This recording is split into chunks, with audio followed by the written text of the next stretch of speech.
महाराष्ट्र शासन एकीकडे रस्ते आणि पुलाचं जाळं भिडून ग्रामीण भागाचा विकास करत असल्याचा मोठा दावा करत आहे, पण गडचिरोली जिल्ह्यातील सिरोचा तालुक्यात गेल्यावर या दाव्यांमध्ये वास्तव समोर येत आहे। सिरोचा तालुक्यातील नईगुंडा आणि जिगाणूर या दोन गावांच्या नशिबी आजही तीव्र अपेक्षा झाली आहे। मूलभूत सुविधांअभावी या भागातील नागरिकांना रोज जीवाचा खेळ करावा लागतोय।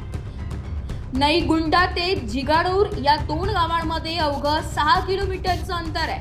मात्र या 6 किलोमीटरच्या रस्त्याची दुरवस्था झाली असून दोन्ही गावांमध्ये मध्यभागी असलेल्या नाल्यावर साधा पूलही उभारण्यात आलेला नाही।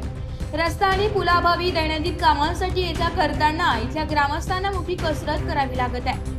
पावसाळ्यात परिस्थिती अधिक बिकट, विशेषतः पावसाळ्यात जेव्हा या नाल्याला पूर येतो तेव्हा नईगुंडा आणि जिगाणूर या दोन्ही गावांचा संपर्क पूर्णपणे तुटतो। वैद्यकीय आणीबाणी असो व दैनंदिन कामं, नागरिकांना अक्षरशः जीव मुठीत धरून प्रवास करावा लागतोय।